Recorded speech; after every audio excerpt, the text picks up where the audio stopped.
अस्सलाम वालेकुम। उम्मीद करता हूँ आप सब खैरियत से होंगे।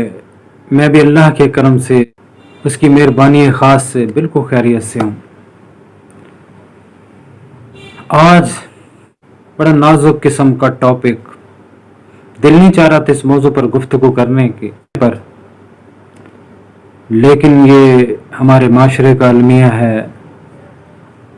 मियाँ बीवी की लड़ाइयाँ झगड़े हर घर में हैं। मियाँ बीवी को काटता है, बीवी मियाँ को काट रही है। परसेंटेज ऑफ तलाक वो बढ़ती ही जा रही है। आपस में ना चाकियाँ ना इत्तफाकियाँ, दुश्मनियाँ, मारपीट, तशद्दुद, ये मियाँ बीवी के दरमियान में भाईजान कहाँ से आ गया? इस्लाम तो मोहब्बत का दर्स देता है, दीन इलाही है, कोई आम चीज़ नहीं है। अल्लाह क्या कहता है कुरान में? कुन फयकून। जब मैं किसी चीज़ का इरादा करता हूँ तो मैं कहता हूँ हो जाओ, और वो हो जाती है। अल्लाह ताला हर काम मिनट सेकंड में करता है। वो अगर चाहे तो तुम लोगों को, हम सबको एक सेकंड में दबोच दे। फिर पता चलेगा कि हम खुदा की दी हुई हदबंदियों को कैसे पारा पारा करते हैं। हर चीज़ को अपने बाप का, अपने बाप दादाओं का पता नहीं कहाँ कहाँ से ताल्लुक बनाकर समझते हैं कि हमारे ही पास सब सुपर पावर है और हम ही सबसे बड़े ताकतवर हैं। एक रेडी वाला होगा, या मेरी तरह के एक वकील होगा, या जज होगा, या किसी तरह का कोई आम मिस्त्री बंदा होगा। अगर सबकी एक जानवर की थिंकिंग है तो किसी में भाईजान कोई फर्क ही नहीं है, सब एक ही राह के मुसाफिर हैं। बीवी कमजोर है जी, उसने पानी नहीं पिलाया, थप्पड़ दे मारा। क्यों तुम्हें किसने लेक्चर दिया था सेपरेट बैठ के? क्या तुमने किसी हदीस में नौज बिल्ला पढ़ लिया था? अल्लाह मुझे माफ करे, किसने कहा था कि बीवी से अगर कुछ गलती तो थप्पड़ दे मारो? भाई मर्दानगी यही है। आओ फिर मर्दानगी है तो फिर आप मेरे सामने आके बैठो, मैं बताऊंगा मर्दानगी क्या चीज। बीवी है, अगर खामन थक कर आया है, वो बेचारा भी आया नहीं, उस पर तबसरे शुरू कर देगी। वो जी सारा दिन तुम बाहर रहते हो, तुम गुम रहते हो, तुम्हें मेरा एहसास नहीं है। उस बेचारे की जितनी आमदनी होगी तब उतना एहसास करेगा ना। तुम जो ख्वाहिशें करो, 1,00,000 2,00,000 वाली, चलो 60-70 वाली, 60-70 हज़ार वाली अगर ख्वाहिश करो तो वो कहाँ से बेचारा पूरा करेगा?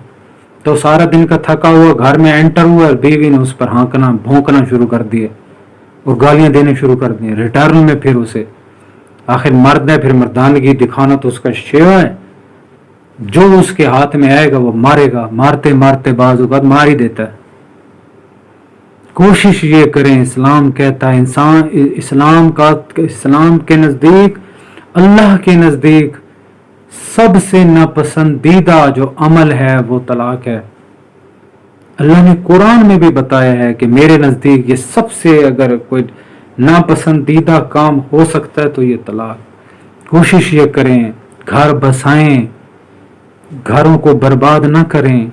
कोई छोटी छोटी गलतियां हो जाती हैं, कोई आपस में झगड़े हो जाते हैं तो कोई बात नहीं, बड़े बैठे हैं दरमियान में, उन्हें समझाएं, वो इंशाल्लाह जरूर समझ जाएंगे। लेकिन कहते हैं कानून फिर अपना रास्ता खुद निकालता है। हुज़ूर सल्लल्लाहु अलैहि वसल्लम ने कहा था, हद से ज्यादा किसी के साथ इखलास से पेश आना भी एक दुश्मनी है। एक आदमी में बार बार आता है, थप्पड़ मारी जा रहा है, थप्पड़ मारी जा रहा है, और तुम कहते जी हुजूर जनाब, आप आज 10 आपने मारा है, कल आएंगे तो 20 मार दें। ऐसा नहीं है। इस्लाम के भी अपने असूल है। जब हम इस्लाम की बात करते हैं, मुसलमान अपने होने का दावा करते हैं, तो फिर हमें इस्लाम के मुताबिक चलना होगा। तो अगर नौबत तलाक तक आई जाती है तो भाईजान मर्द हजरात, मेरी एक बात जरा फिर भी सुन लें, छोड़ें। बीवी ने आपके साथ जो किया सो किया, उसकी गलती थी, उसने किया किया किया, लेकिन ठहर जाएं। आओ कानून की तरफ आपको ले चलता हूँ, वो भी ठंडे हो, कानून की तरफ चलते हैं। जरा सब्र करते हैं, कुरान में भी तो कहता है इन अल्लाह मा साबिरीन, अल्लाह सब्र करने वालों के साथ है।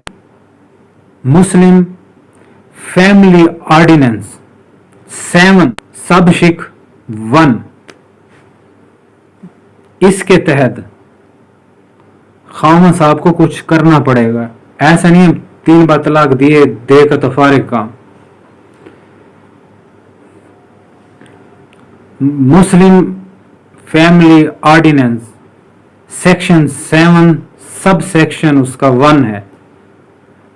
हस्बैंड साहब यानी कि मर्द साहब, ये चेयरमैन यूनियन काउंसिल जो है को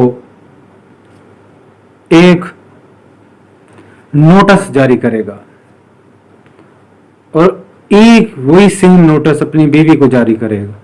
उस नोटिस में लिखेगा मेरी बीवी यूं थी वगैरह थी, रात थी, गालियां देती थी वगैरह थी, और एक ही नोटिस जो है अपनी बीवी को भेजेगा। ये नोटिस चलेगा उनके पास। लेकिन एक याद रखिएगा, यहां पर एक शिक है, उसकी सब शिक 2 भी है कि अगर वो ऐसा नहीं करेगा तो भाईजान फिर सजा के लिए तैयार रहो। 1 साल कैद और 5,000 रुपया जुर्माना, ये दोनों होंगे। फिर अगर तुम ऐसा नहीं करोगे, फड़क से तलाक दी और फारिग हो गए जनाब, फिर ये भुगतना पड़ेगा। चेयरमैन साहब को मिल जाएगा नोटिस, चेयरमैन साहब बाउंड हो जाएंगे। फिर 30 दिन के अंदर वो एक और काउंसिल को तश्कील देंगे जिसमें चंद बंदे होंगे और वो उनका काम होगा मियाँ बीवी के दरमियान सुलह करवाना। मर्द साहब को बुलाएंगे और बीवी को भी बुलाएंगे और उनके हत्तल इम्कान यही कोशिश करेंगे कि इनका किसी तरीके से मिलाप हो जाए, इनकी नाराजगी दूर हो जाए। उन्होंने कोशिश करके देख ली, लेकिन टाइम कानून ये कहता है कि ज्यादा से ज्यादा जो टाइम है वो 90 दिन। 90 दिन के बाद तो फिर कुछ बचेगा नहीं, तलाक खुद ब खुद वाक़या हो जानी। लेकिन अगर बीवी हामला है, उसको हमल ठहरा हुआ है, वो प्रेग्नेंट है, बच्चा अभी उसके पेट में है, तो उसके लिए ये एग्जेम्पशन है कि वो उस टाइम तक का इंतज़ार किया जाएगा। वो बच्चा जनेगी, बच्चा उसका पैदा हो जाएगा, तो तब से फिर उसके फौरन बाद उसको तलाक वाक़या हो जाएगी। को इसी रूल एंड रेगुलेशन को फॉलो अगर करेंगे तो सुलह का फिर भी इम्कान है। अगर धड़ल्ले से 3 तलाकें दी और फारिग हो गए तो तब बड़ी मुश्किल में फंस जाएंगे। तो बेहतर यही है ठंडे दिल से जो है अभी फ़िलहाल एक ही तलाक दें। और ये अव्वल तो तलाक नहीं देना चाहिए, लेकिन अगर तलाक देनी हो तो फिर कानूनी रास्ता इख्तियार करें।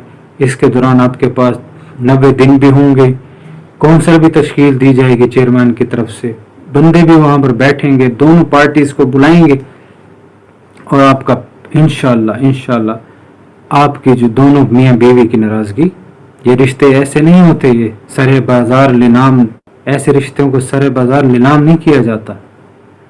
जितना भी कर लें, जितनी भी दुश्मनियां आपस में हो जाएं, नफरतें पैदा हो जाएं, फिर भी एक चांस मियाँ बीवी के दरमियान, मेरा तो ये अकीदा है, मेरा ईमान है कि मियाँ बीवी में वक्त के साथ साथ कुछ ऐसी मोहब्बतें परवान चढ़ जाती हैं जो अगर थोड़ा सा उन्हें मौका दिया जाए, थोड़े जज्बात से, वो ठंडे दिल से अगर सोचें तो रास्ता इंशाल्लाह निकल आएगा। तो इस रूल्स एंड रेगुलेशन को फॉलो करें, मुझे अपनी दुआ में याद रखें, मैं आपको हर वक्त अपनी दुआ में याद रखता हूँ।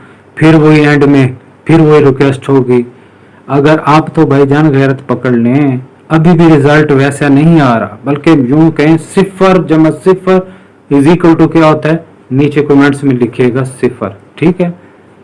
और यार वो देगा तो मैं दूंगा, यार वो देगा तो मैं दूंगा, भाई तुम किस लिए हो, तुम भी तो इंसान हो, कोई जानवर तो नहीं हो। डालो यार हिस्सा। एक कैदी इंतजार में है, मेरी नजर में है, लेकिन उसकी अमाउंट थोड़ी ज्यादा है। अगर अरेंजमेंट हो जाए तो बहुत अच्छा है। अस्सलाम वालेकुम। आखिर में गुजारिश है कि कुछ हमारे बेगुनाह पाकिस्तानी बहन भाई पिछले कई सालों से जेलों में कैद हैं, सिर्फ इसलिए कि उनके पास वकील हायर करने की रकम नहीं है, जमानत के लिए रुपए नहीं है, यानी सिर्फ चंद हजार रुपयों की वजह से हमारे ये बेबस बेगुनाह पाकिस्तानी बहन भाई जेलों में कैद हैं। आप सबसे दिली गुजारिश है, खुदा के लिए इन बेगुनाह पाकिस्तानी बहन भाइयों पर रहम कीजिए और नेकी के इस काम में हमारा साथ दीजिए। हमें दिल खोलकर अतियात दीजिए। मैं और मेरी पूरी टीम एक एक जेल में जाकर इनकी ना सिर्फ मदद करेगी बल्कि इनकी रिहाई भी अल्लाह के करम से अमल में लाई जाएगी। आपके सदकात के लिए ये बेगुनाह कैदी पाकिस्तानी बहन भाई आपकी राह देख रहे हैं, आपके मुंतजर हैं। अपने एहतियात इस अकाउंट नंबर पर आप बिला खौफ व खतर मुकम्मल एतमाद के साथ भेज सकते हैं। इसके अलावा खुदा के लिए मैं आपसे रिक्वेस्ट करता हूं, नेकी के इस काम में मेरा साथ दीजिए। मेरे इस चैनल को सब्सक्राइब कीजिए, लाइक कीजिए और मेरी आने वाली हर वीडियोस को शेयर